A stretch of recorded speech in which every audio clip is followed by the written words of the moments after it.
մեզ շատ ողջունելի է, որ դուք կարևորում եք ձեր ֆինանսական գրագիտությունը եւ արդեն հետաքրքրվում եք ձեր ապագայի ամենակարևոր հարցերից մեկի՝ կենսաթոշակի մասին։ Մի թեմա, որը շատ հաճախ մնում է ստվերում, բայց իրականում կենսաթոշակն է, որ ապահովելու է մեր արժանապատիվ ապագան։ Այսօրվա մեր հանդիպման նպատակն է օգնել ձեզ պարզել, թե որտեղ եք հիմա գտնվում եւ ինչպես կարող եք հասնել այնտեղ, որտեղ ուզում եք լինել կենսաթոշակային տարիքում։ Այսօր պարզ, առանց որևէ բարդ հաշվարկների պատասխանելու ենք 3 հիմնական հարցի։ Առաջինը, որքան ունեք կուտակած, այսինքն որքան գումար կա կուտակված ձեր կենսաթոշակային ֆոնդում, ինչ կարող եք սպասել, այսինքն որքան կենսաթոշակ է ձեզ սպասվում ապագայում եւ ինչպես կարող եք ազդել ձեր ապագայի վրա, այսինքն ինչպես կարող եք մասնակցել ձեր կենսաթոշակային միջոցների կառավարմանը, որպեսզի ապագայում ստանաք ավելի բարձր կենսաթոշակ։ Առաջին հարցը որքան գումար ունեք կուտակած ձեր կենսաթոշակային ֆոնդում։ Նախ եկեք հասկանանք, թե գումարները ինչպես են կուտակվում, ինչպես են ձևավորվում։ 2014 թվականին Հայաստանի Հանրապետությունում տեղի ունեցավ կուտակային կենսաթոշակային բարեփոխումը, որի ներքո 1974 թվականի հունվարի 1-ից հետո ծնված բոլոր քաղաքացիները, ովքեր հանդիսանում են վարձու աշխատող, այսինքն ստանում են աշխատավարձ, գրանցված եկամուտ, ավտոմատ կերպով դարձան համակարգի մասնակից եւ յուրաքանչյուր ամիս նրանց աշխատավարձի 5%-ը գործատուն փոխանցում է ՊԵԿ, իսկ պետությունը համաֆինանսավորում է, այսինքն ավելացնում է այդ գումարը, փոխանցելով եւս 5% եւ արդյունքում յուրաքանչյուր ամիս մասնակցի եկամտի համախառն աշխատավարձի կամ ինչպես մենք ասում ենք կեղտոտ աշխատավարձի 10%-ը կուտակվում է իր անվան բացված հաշվում։ Ասեմ, որ այս հաշիվները բացված են Հայաստանի Հանրապետության կենտրոնական դեպոզիտարիայում, սա մի կառույց է, որը հանդիսանում է համակարգի ռեստրավարը, այսինքն այս կառույցը իրականացնում է մասնակիցների այդ անհատական հաշիվների վարումը, եւ այնտեղ մենք բոլորս ունենք մեր անհատական անվանական հաշիվները, որտեղ կուտակվում են գումարները։ Ինչպես կարող եք ստուգել։ Ամենապարզ եւ հեշտ մեթոդը դա բանկային հավելվածի միջոցով ստուգելն է։ Գրեթե բոլոր բանկերը ունեն այդ հնարավորությունը, որը թույլ է տալիս ստուգել, թե որքան գումար կա կուտակված ձեր ֆոնդում։ Թվում է, թե դա թաքնված է, բայց իրականում անհրաժեշտ է ընդհանրապես մուտք գործել ձեր բանկային բջջային հավելված, իմ հաշիվը բաժին եւ այնտեղ տեսնել կենսաթոշակային հաշիվը։ Երկրորդ մեթոդը ստուգելու դա բանկոմատի միջոցով ստուգելն է։ Մյուս անգամ, երբ կունենաք կանխիկի անհրաժեշտություն եւ կմոտենաք բանկոմատին, որպեսզի կանխիկ գումար ստանաք, քարտը մտցնելուց հետո բանկոմատի ձախ հատվածում կտեսնեք լրացուցիչ ծառայություններ, այնտեղ սեղմելով այդ կոճակը կտեսնեք կենսաթոշակային քաղվածք եւ քաղվածքը ստանալով կտեսնեք, թե որքան գումար ունեք կուտակած ձեր կենսաթոշակային ֆոնդում, կտեսնեք, թե որ ֆոնդում են ձեր միջոցները եւ կտեսնեք ձեր վերջին մի քանի գործարքները։ Մյուս մեթոդը իմանալու դա կենտրոնական դեպոզիտարիայի կայքի միջոցով ստուգելն է, եթե հատկապես ունեք արդեն բջջային նույնականացում կամ ID card եւ ID card-ը կարդացող card reader սարքը։ Հիմա եկեք հասկանանք, թե այդ գումարները կուտակվելուց հետո, յուրաքանչյուր ամիս մեր հաշվում կուտակվելուց հետո չէ նրանց հետ տեղի ունենում։ Շտապեմ ասել, որ այդ գումարները այնտեղ չեն սպասում, թե մենք երբ ենք անցնելու կենսաթոշակի, որպեսզի մեզ վերադառնան կենսաթոշակի տեսքով։ Ոչ, այդ գումարները յուրաքանչյուր ամիս փոխանցվում են կենսաթոշակային ֆոնդերի կառավարիչ ընկերություններին, որպեսզի կառավարիչ ընկերությունները իրականացնեն ներդրումներ, այսինքն մեր միջոցները ներդնեն տարբեր ֆինանսական գործիքներում, նպատակ ունենալով ավելացնել այդ միջոցները։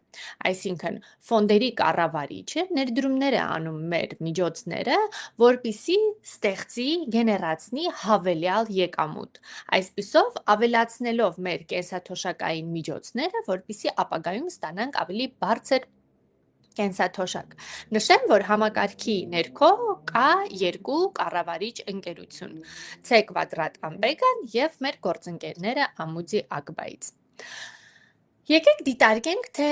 որտեղ են ներդրումներ իրականացվում։ Շտապ եմ ասել, որ այսօր բոլոր վիճակագրական տվյալները, բոլոր ցուցանիշները ֆոնդերի հետ կապված ներդրումների եւ եկամտաբերության դրանք 3009-ի դրությամբ, այսինքն սեպտեմբերի 30-ի դրությամբ տվյալներն են։ Նախ ասեմ, որ եթե մասնակիցը չի կատարել ֆոնդի ընտրություն, իսկ մասնակիցների շուրջ 98%-ը չի կատարել այդ ընտրությունը, ապա նրանց միջոցները ավտոմատ կերպով փոխանցվում են միջին ռիսկայնությամբ ֆոնդ կամ C Quadrat Ambega-ի կամ մյուս կառավարչի։ Այսինքն, եթե դուք չեք կատարել ընտրությունը, ավտոմատ կերպով ձեր միջոցները կուտակվում են պահպանողական ֆոնդում։ Հիմա եկեք նայենք C Quadrat Ambega-ի պահպանողական ֆոնդի ակտիվների բացվածքը, այսինքն թե ինչպիսի գործիքներում են կատարում այդ ներդրումները։ Կտեսնենք, որ դրանք ավանդներն են, դրանք Հայաստանի Հանրապետության պետական պարտատոմսերն են, Հայաստանի Հանրապետության կորպորատիվ պարտատոմսերն են եւ արտասահմանյան պարտքային եւ բաժնային արժեթղթերը։ Իդեպ նշեմ, որ արտասահմանյան արժեթղթերն էլ, բաժնային արժեթղթերն էլ իրենց հերթին ներդրումներ են իրականացնում այստեղ նշված օրինակ մի քանի ընկերություն, հա, մեզ հայտնի, որոնք նշված են այս ընկերություններում եւ ավտոմատ կերպով ստացվում է, որ մասնակիցները անուղղակի կերպով հանդիսանում են այս ընկերությունների բաժնետեր, անուղղակի բաժնետեր։ Ասեմ, որ ֆոնդերի կառուցվածքի, պորտֆելի կառուցվածքի, ֆոնդերի եկամտաբերության եւ ամբողջ ինֆորմացիան հասանելի է մեր կայքում։ Ասեմ, որ մենք վեբինարից հետո ձեզ կուղարկենք նամակ, որտեղ կլինեն մի շարք օգտակար հղումներ, նաև հղում դեպի մեր կայքը, որտեղ դուք կարող եք ծանոթանալ ամենայն մանրամասնությամբ։ Հիմա եթե խոսենք թվերով, ինչպես նշեցի, 2014 թվականին է տեղի ունեցել բարեփոխումը եւ ստացվում է, որ արդեն 11 տարի է համակարգը գործում է եւ 11 տարի է ֆոնդերի կառավարիչները օգտագործում են այդ գումարները կամ հիմա հաճախ ասում ենք պտտացնում են այդ գումարները, որպեսզի ավելացնեն հավելյալ եկամուտ։ Եվ եթե նայենք սեպտեմբերի 30-ի դրությամբ մեր կողմից կառավարվող գումարների մեծությունը, ապա 470 միլիարդը դա գործատու պետություն հատկացումներն են, իսկ 167 միլիարդը դա արդեն մեր կողմից կառավարման արդյունքում ձևավորված հավելյալ եկամուտն է։ Այլ կերպ ասած, միջոցների 26%-ը ձևավորվել է մեր կառավարման արդյունքում։ Ուստի եթե օրինակ դուք ստուգեցիք եւ տեսաք, թե որքան գումար ունեք կուտակած, օրինակ 1 միլիոն դրամ ունեք կուտակած եւ եթե պարզվի, որ ձեր կառավարիչը C Quadrat Ambega-ն է, ապա դա նշանակում է, որ ձեր 1 միլիոն դրամի 260,000 դրամը ձեզ համար աշխատել ենք մենք, իսկ 740,000 դրամը դա գործատու պետություն հատկացումներն են։ Սրանք մեր կողմից կառավարվող 3 կենսաթոշակային ֆոնդերի ակտիվների բացվածքն են, հիմա դրանց մասին ավելի մանրամասն քիչ հետո կխոսենք։ Հասկացանք, թե որքան գումար ունեք կուտակած, մենք պարզեցինք, թե ինչպես են այդ գումարները կուտակվում, այսինքն յուրաքանչյուր ամիս այդ 10%-ները ինչպես են փոխանցվում եւ ինչ է դրանց հետ տեղի ունենում հետո, հա, կառավարում է կառավարիչը, որպեսզի ավելացնի այդ միջոցները։ Ոմանք գուցե ստուգեցին եւ տեսան, որ իրենք արդեն միլիոնատեր են եւ ուրախացան, բայց ինչ է դա նշանակում։ Մենք այնքան շատ էինք ստանում այս հարցը, որ երբ որ վերազինում էինք մեր կայքը, որոշեցինք, որ մենք պետք է ունենանք կենսաթոշակային հաշվիչ եւ այլևս մեր կայքում հասանելի է հաշվիչը, որովհետեւ как гласит народная мудрость, ավելի լավ է մեկ անգամ տեսնել, քան 1000 անգամ լսել։ Ուստի դուք ինքներդ կարող եք մուտքագրելով ձեր տվյալները մեր կայքում հաշվիչի միջոցով ստուգել, թե մոտավորապես ինչպիսի կենսաթոշակ է ձեզ սպասվում այսօրվա գներով։ Ասեմ, որ այն նամակը, որ ասում էի, որ մենք ուղարկելու ենք վեբինարից հետո, նամակում կլինի նաև հաշվիչի հղումը, կլինի նաև հաշվիչին կից բացատրական հոլովակ, որտեղ նկարագրվում է եւ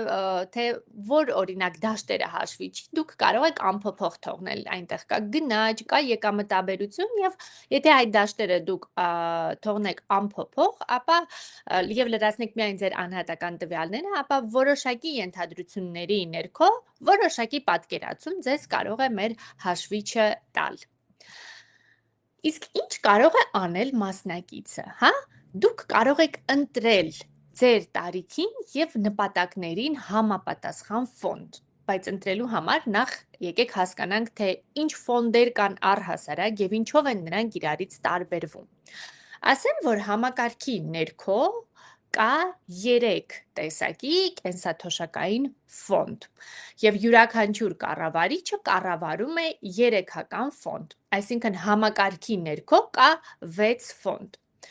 Հիմա ինչով են իրարից տարբերվում այս ֆոնդերը։ Ֆոնդերը իրարից տարբերվում են իրենց ներդրումային ռազմավարությամբ եւ իրենց ռիսկայնությամբ, բայց մինչև կմանրամասնեմ ռիսկայնությունը, ուզում եմ շեշտել, որ կենսաթոշակային ֆոնդերը առհասարակ տնտեսագիտության մեջ հայտնի է, որ համարվում են ցածր ռիսկայնությամբ ֆոնդեր ի համեմատ այլ ներդրումային ֆոնդերի։ Այսինքն, երբ հիմա խոսեմ ռիսկայնությունից եւ իրար հետ համեմատեմ, սա կնշանակի, որ կենսաթոշակային ֆոնդերը համեմատում ենք իրար մեջ, բայց առհասարակ կենսաթոշակային ֆոնդերը համարվում են ցածր ռիսկայնությամբ ֆոնդեր։ Ուրեմն առաջինը ներկայացնեմ պահպանողական ֆոնդը, որտեղ կուտակվում են մասնակիցների 98%-ի միջոցները, հա, պահպանողական ֆոնդը դա միջին ռիսկայնությամբ ֆոնդն է, եւ այս ֆոնդում թույլատրված է իրականացնել ներդրումներ ռիսկային համարվող գործիքներում, որոնք են բաժնային գործիքները, հա, բաժնետոմսերը, մինչև 35%։ Մյուս ֆոնդը դա հավասարակշռված ֆոնդն է, բալանսավորված, անունը հուշում է, այստեղ թույլատրված է միջոցների կեսը ներդնել ռիսկային գործիքներում եւ կայուն եկամտայինը կամ ցածր ռիսկային ֆոնդը այստեղ թույլատրված չեն որևէ ռիսկային ներդրումներ։ Բաժնային գործիքները ինչու են համարվում ռիսկային։ Բաժնային գործիքները համարվում են ռիսկային, որովհետեւ գնի տատանողականությունը, հա, եկամտաբերության տատանողականությունը բարձր է։ Այսինքն,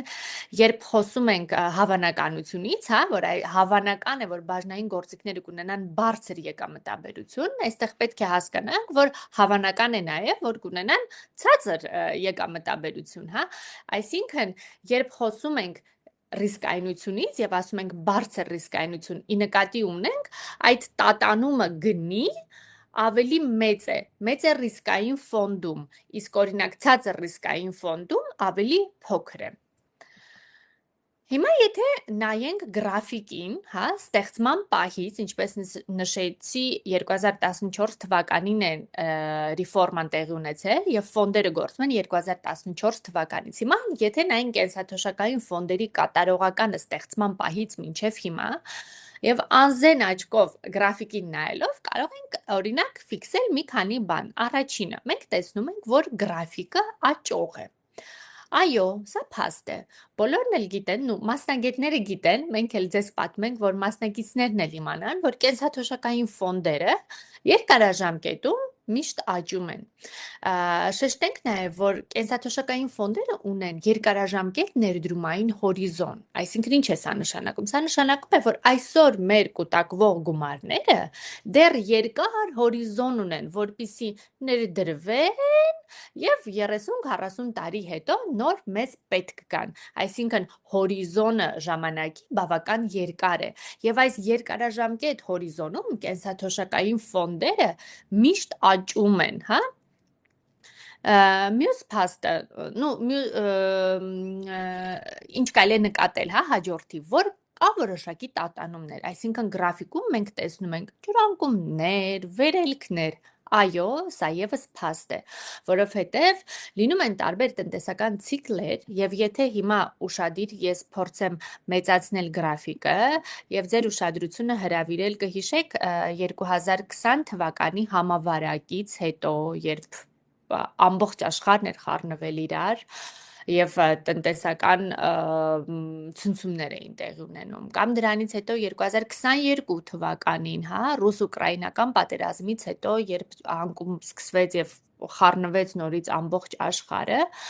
բնականաբար այս ցնցումներն ու անկումներն իրենց ազդեցությունն են ունենում կենսաթոշակային ֆոնդերի գների վրա եւ տեղի ունենում այս անկումը։ Հիմա եթե հետ գնանք, ասեմ, որ այդ ժամանակ մարդիկ, ովքեր ստանում էին իրենց կենսաթոշակային ֆոնդերի այդ երամսյակային հաշվետվությունները, ահազանգում էին, որովհետեւ այնտեղ տեսնում էին ինչ-որ մինուս թվեր, մենք օրական ստանում էինք հարյուրավոր զանգեր, մարդիկ ասում էին, որ մեր գումարները կորում են ֆոնդերից, բայց ինչ էր իրականում տեղի ունենում։ Իրականում, այո, անկում էր տեղի ունենում եւ երամսյակային հաշվետվությունը ցույց է տալիս ձեր ֆոնդերի գինը, հա, այս երամսյակ ի համեմատ նախորդ երամսյակի։ Եվ բնականաբար, երբ անկում է տեղի ունենում շուկաներում, այդ տարբերությունը մինուս է լինում։ Բայց եթե նայում ենք շատ ավելի լայն պատկերը, մենք տեսնում ենք, որ նույնիսկ այդ մինուսի շրջանում միևնույնն է նախորդ տարիների հետ համեմատած, քանի որ ինքը գրաֆիկը աճող է, միևնույնն է գների աճ է տեղի ունեցել, հա։ Բնականաբար, եթե անկում է, մինուսներ են լինում, բայց ինչն է կարևոր։ Կարևոր է իմանալ, որ մասնագետներին հայտնի է, որ նման տնտեսական անկումներին, հա, այս ցիկլերին, այնուհետև հաջորդում են վերականգնման փուլերը եւ գրաֆիկի վրա մենք դա շատ ակնհայտ տեսնում ենք, հա, 22 թվականի վերջում ու 23-ի սկզբում, երբ արդեն շուկաները սկսեցին, տնտեսությունները սկսեցին վերականգնվել, շուկաները սկսեցին վերականգնվել եւ կենսաթոշակային ֆոնդերի գները արդեն սկսեցին աճել, այսինքն սկսվեց այդ վերականգնման փուլը եւ 23 թվականը մենք ամփոփեցինք, բացի այն, որ վերականգնեցինք նախկինում կրած վնասները, նաեւ ամփոփեցինք բարձր եկամտաբերության ցուցանիշներով։ Մեզ համար իհարկե սպասելի էր եւ հասկանալի էր նաեւ այլ մասնագետների համար, բայց այստեղ կարեւոր է, որ մասնակիցները հասկանան, որ շատ օրինաչափ է եւ նորմալ է, որ ընթացքում լինում են տարբեր ցիկլեր եւ այդ անկումներին հաջորդում են վերելքները։ Եվ եթե հետ գնանք Միքայել ու հիշենք իմ մեջ բերած, որ կենսաթոշակային ֆոնդերը ունեն երկարաժամկետ ներդրումային հորիզոն, ապա մենք հասկանում ենք, որ պետք չի խուճապի մատնվել կարճաժամկետ եկամտաբերության ցուցանիշների որոշակի անկումներով, հա, կամ էլ շատ ուրախանալ վերելքներով։ Իրականում պետք է դիտարկել երկարաժամկետ եկամտաբերության ցուցանիշները։ Մյուս փաստը, ինչի մասին ուզում եմ խոսել, երբ ասում են, որ օրինակ երիտասարդներին ավելի նպատակահարմար է ընտրել բարձր ռիսկայնությամբ ֆոնդը, հա, ինչու են այդպես ասում, որովհետև տեսեք, երբ ասեցինք, որ ռիսկայնությունը ենթադրում է, հա, գնի տատանողականությունը, այսինքն երբ ամեն ինչ լավ է, շուկաներում ամեն ինչ կարգին է եւ գները բարձրանում են, հավանական է, որ բարձր ռիսկային ֆոնդը կաճի ամենաբարձրը։ Բնականաբար, երբ անկում է տեղի ունենում, այդ բարձր ռիսկային ֆոնդն էլ ամենաշատն է ընկնում։ Այլ կերպ ասած, իմ սիրելի օրինակը դա ճոճանակի օրինակն է, որ երբ ճոճանակ ենք նստում, դե շատ հաճելի է, երբ ուժեղ ենք պտտվում, հա, ամեն ինչ լավ է, բայց ընկնելուց էլ շատ ավելի ցավոտ ենք ընկնում։ Հիմա երբ մենք երիտասարդ ենք, մենք կարող ենք մեզ թույլ տալ անցնել մի քանի տնտեսական ցիկլերի միջով, մտքում ունենալով, որ անկումներից հետո տեղի են ունենում վերականգնումները։ Եվ մենք կարող ենք մեզ թույլ տալ անցնել մի քանի ցիկլերով, հա, բայց բարձր ռիսկային ֆոնդում, որպեսզի շատ աճենք, իսկ վերջում, երբ արդեն մենք մոտենում ենք մեր կենսաթոշակային տարիքին, երևի ավելի նպատակահարմար է տեղափոխվել ցածր ռիսկայնությամբ ֆոնդ, որպեսզի հավելյալ ռիսկերի չենթարկենք մեր կուտակած միջոցները, որովհետև մենք երբեք չգիտենք, թե մեր կենսաթոշակի անցնելը տնտեսական ինչ ցիկլերի հետ կհամընկնի։ Այստեղ մենք ներկայացրել ենք աղյուսակ, որտեղ, ինչպես նշեցի, համակարգի ներքո կա 6 կենսաթոշակային ֆոնդ եւ ասացի, որ կարեւոր է նայել ֆոնդերի երկարաժամկետ եկամտաբերության ցուցանիշները, հա, կլինի դա նախորդ 5, նախորդ 10 եւ մենք այստեղ ներկայացրել ենք նախորդ 5 ամփոփված տարիների եկամտաբերության ցուցանիշները եւ ստեղծման պահից մինչեւ հիմա կൂട്ടակային, հա, եկամտաբերության ցուցանիշները ստեղծման պահից մինչև հիմա վերջին սյունյակում։ Եվ աղյուսակից երևում է, որ համակարգի ամենաեկամտաբեր ֆոնդը դա C կվադրատ ամպեգայի բալանսավորված ֆոնդն է, հա, 152.6 կൂട്ടակային եկամտաբերությամբ տոկոս։ Շտապ եմ ասել, որ ֆոնդի անվանումը իրենից ներկայացնում է լատինադար 5 տառից է բաղկացած։ Առաջին 2 տառը դա նկարագրում է կառավարչին, այսինքն եթե CQ է, ապա ձեր կառավարիչը C կվադրատ ամպեգան է, եւ վերջին 3 տառը դա ռիսկայնությունն է, այսինքն ֆոնդի տեսակն է։ Մարդկանց 98%-ը, ինչպես նշեցի, միջին ռիսկայնության պահպանողական ֆոնդում են, հա, ուստի CQ կոն կամ AM կոն, հա, կոնսերվատիվ ֆոնդում են։ Ահա, այդպես։ Հիմա ինչ կարող է անել մասնակիցը, հա, այս ամբողջ ինֆորմացիան ունենալուց հետո։ Մասնակիցները պետք է համեմատեն երկու կառավարիչների համապատասխան ֆոնդերը։ Այսինքն չի կարելի համեմատել ցածր ռիսկայնությամբ ֆոնդը մի կառավարչի, մյուս կառավարչի բարձր ռիսկայնությամբ ֆոնդի հետ, նո, այսինքն կարելի է համեմատել, բայց այդպես սխալ են։ Եզրահանգումները, որոնք դուք կանեք, կլինեն ոչ ճիշտ։ Մենք այդ վարժությունը կատարել ենք բալանսավորված ֆոնդի համար վերջին 5 տարիների գրաֆիկը ներկայացնելով եւ ներկայացնելով այդ կൂട്ടակային եկամտաբերության ցուցանիշները, բայց տարեկանացված, հա։ Եվ տեսնում ենք, որ մեր բալանսավորված ֆոնդը եւ մյուս կառավարչի բալանսավորված ֆոնդը իրարից տարբերվում են 0.3%-ային կետով։ Հիմա դուք կարող եք ասել, որ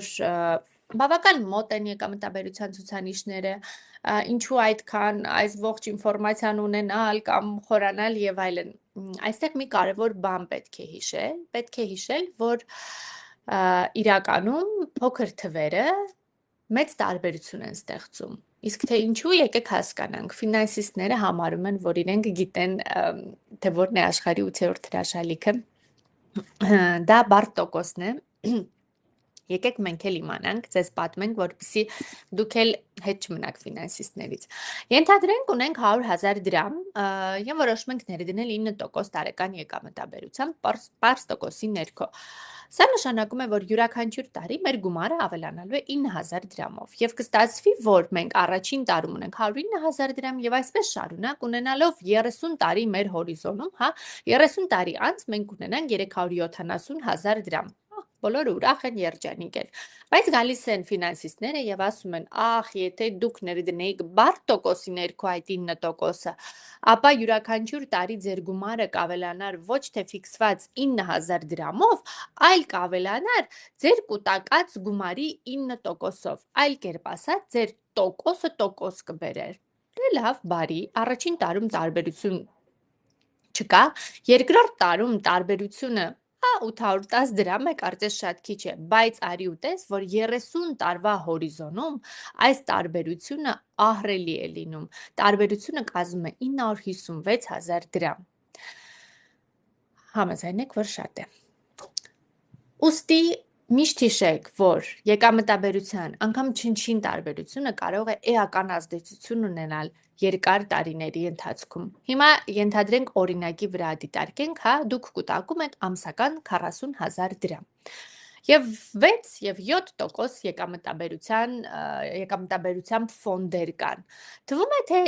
ընդամենը 1% է տարբերությունը եկամտաբերության, բայց արի ու տես, որ 30 տարիների ընթացքում այս 1% տարբերությունը եկամտաբերության կազմում է 8.6 միլիոն դրամ։ Եվ վերջում մեր կազմակերպության մասին C կվադրատ ամպեգա հիմնադրվել է 2013 թվականին Հայաստանում որպես կենսաթոշակային ակտիվների կառավարիչ ընկերություն։ Մեր հիմնադիրները հանդիսանում են ավստրիական CQ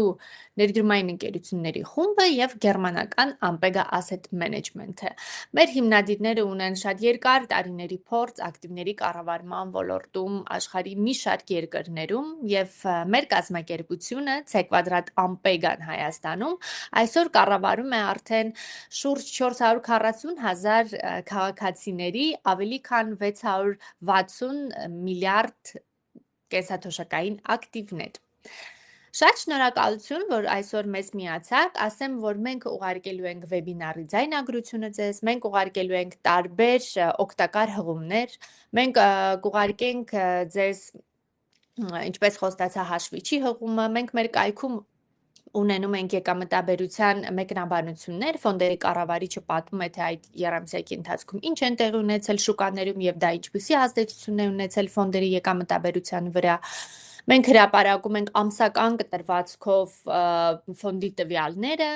եթե դուք չեք գրանցել ձեր մեյլը, ապա դուք կարող եք գրանցել ձեր մեյլը կենտրոնական դեպոզիտարիայի կայքում եւ այսուհետ ստանալ դուք ինքներդ հենց ձեր կենսաթոշակային միջոցների վերաբերյալ եռամսյակային հաշվետվությունը։ Մենք ունենք նաեւ այդ հաշվետվությունը նկարագրող անիմացիոն փոքրիկ ռոլիկ, որտեղ ձեզ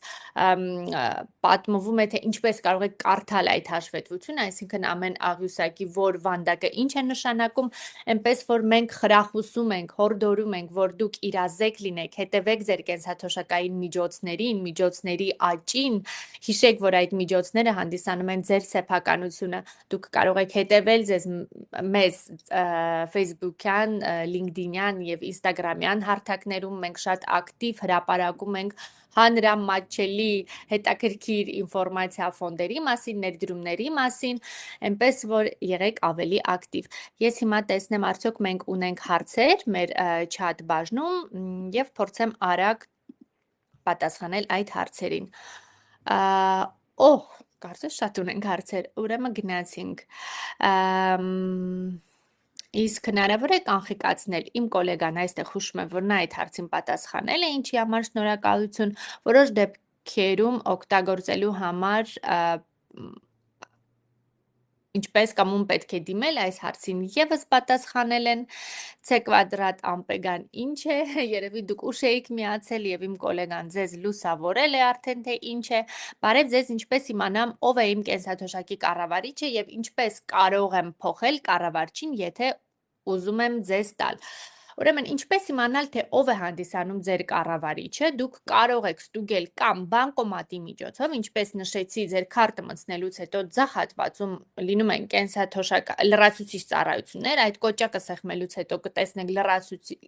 ծառայություններից հետո կտեսնեք կենսաթոշակային քաղվածք, դա տպելուց հետո, եթե տեսնեք լատինատառ 5 տառ, որը նկարագրում է ձեր ֆոնդը, եթե առաջին երկու տառը CQ է, ապա մենք ենք, եթե AM, ապա ամուձին է, ինչպես կարող եք փոխել։ Ուրեմն փոխում եք կամ մոբայլ հավելվածով բջջային, Converse, Ararat, Artsakh բանկերը ունեն այդ հնարավորությունը։ Մյուս ամենահեշտ մեթոդը, եթե դուք ունեք արդեն բջջային նույնականացում, այսինքն իմ ID, դուք կարող եք մուտք գործել կենտրոնական դեպոզիտարիայի կայք, նամակում կլինի համապատասխան հղումը, այնտեղ անցնել նույնականացում ձեր բջջային հեռախոսի միջոցով եւ հեշտությամբ փոխել ձեր ֆոնդը, լրացնել ձեր մեյլը, որպեսզի ստանաք հաշվետվություն եւ տեսնել ամբողջ ինֆորմացիան ձեր կենսաթոշակային միջոցների մասին։ Կարող եք նաև այցելել բանկ, որոշ բանկեր, հա, կենսաթոշակային համակարգի հաշվի օպերատոր հանդիսացող բանկեր, Converse, Ararat, Amio, Artshin բանկեր եւ տեսնել, թե ով է ձեր կառավարիչը եւ փոխել։ Так, ուրեմն հիմա արագ փորձեմ, իսկ որ անցնեմ թոշակի, կարծես իմ գոլեգան պատասխանել է, երբ անցնեք թոշակի, ինչպես եք ստանալու, իսկ ես կարող եմ իմ կենսաթոշակի գումարը ինքս էլ ավելացնել, ասենք ամսական 50,000 դրամով, իմ գոլեգան պատասխանել է, որ դուք չեք կարող, բայց կարող եք այլ ներդրումներ իրականացնել ներդրումային ֆոնդերում։ Բարև ձեզ, ֆոնդը կամ կառավարչին փոխելու դեպքում հնարավոր է կորուստներ գրել եւ եթե այո, որն է ճիշտ կառավարչին կամ ֆոնդը փոխելու, որպեսզի կորուստներ չլինեն։ Պատասխանել եք այս հարցին, ոչ, ուրեմն։ Կորուստներ չեք կարող կրել, եթե անընդհատ չանեք այդ փոփոխությունը, որովհետև շատ հաճախ կառավարիչ փոխելու ժամանակ արդեն ձեր միջոցներից գանձվում է որոշակի միջնորդավճար, հա, բայց խորհուրդ էլ չի տրվում շատ հաճախ փոխել ֆոնդը, որովհետև իրականում, ինչպես ասացի, պետք է նայել եկամտաբերության ցուցանիշներին երկարաժամկետում, կատարել որոշակի ընտրություն, այնուհետև եթե ուզում եք որոշակի տարիներ անց նորից նայել այդ ֆոնդերի եկամտաբերության եւ նորից կատարել համապատասխան ընտրություն, պետք չի դրան վերաբերվել որպես ոնց որ սպորտային հետաքրքրվածություն, հա, անընդհատ փոխել եւ պետք չի նայել կարճաժամկետ, չգիտեմ, երամսյակային եկամտաբերության ցուցանիշներին կամ տարեկան եւ որոշել անընդհատ գնալ սկյուրիկի նման այստեղից այնտեղ տեղափոխվել։ Բարև ձեզ, իսկ ասեք ինչպես իմանամ, որ ֆոնդում եմ, ես կարծես պատասխանեցի այս հարցին, բարև ձեզ, իսկ կարող ամբողջ գումարը զրոյանալ։ Պատասխանել եք այս հարցին։ Ահա, շնորհակալություն։ Իսկ ավանները նույնպես կենսաթոշակային հաշվին են փոխանցվում։ Չեմ հասկանում այս հարցը։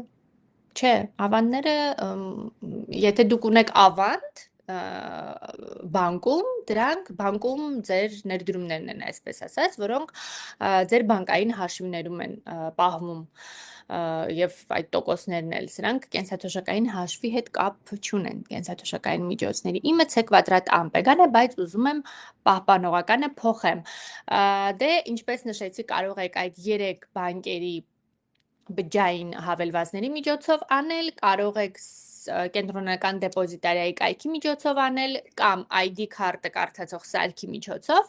կամ էլ բջջային նույնականացում անցնելու միջոցով, կամ էլ ֆիզիկապես բանկ այցելելով։ Իսկ ձեր օգուտը որտեղ է։ Ֆոնդերի կառավարիչները ունեն միջնորդավճար, որոնք գանձում են կենսաթոշակային ակտիվներից, իդեպ ասեմ, որ 10 տարիների գործունեության արդյունքում երկու կառավարիչներն էլ որոշում կայացրեցին եւ նվազեցրեցին իրենց միջնորդավճարները, ասեմ, որ միջնորդավճարները երկու կառավարիչների մոտ էլ նույնն են եւ օրինակ պահպանողական ֆոնդի համար դա կազմում է 0.95%, ասեմ նաեւ, որ եկամտաբերության ցուցանիշները, որոնք հրապարակվում են, դրանք զուտ ցուցանիշներն են, այսինքն արդեն բոլոր ծախսերը եւ միջնորդավճարները հանված են, իսկ երբ ասում եմ բոլոր ծախսերը, դրանք միայն օրենքով թույլատրված ծախսերն են, որոնք կարելի է անել կենսաթոշակային ակտիվների հաշվին, հա, օրենքում շատ հստակ սահմանված են, թե ինչ ծախսեր կարելի է անել, դրանք երաշխավորման ֆոնդին ուղղված ծախսերն են, դրանք աուդիտորական ծառայությունների ծախսերն են, որովհետև ֆոնդերը ամեն տարի անպայման անցնում են աուդիտ, դրանք գործարքների հետ կապված որոշակի ծախսերն են եւ դրանք կառավարչի միջնորդավճարներն են, այլ որևէ ծախս թույլատրված չէ եւ չի էլ իրականացվում եւ եկամտաբերության ցուցանիշները այս ծախսերը նվազեցնելուց հետո են։ Կարծես այդքանը, այլ հարցեր չկան։ Շատ շնորհակալություն, որ միացաք, հուսով եմ հետաքրքիր էր, մեկ հարցել, որ խնդրեմ նորից կասեք, որ բանկերի հավելվածներով է հնարավոր փոխել։ Իհարկե, Կոնվերս, Արարատ եւ Արցախ։ Շնորհակալություն, հետևեք մեզ, միացեք մեր էջերին եւ իմացեք ավելին։ Stay tuned.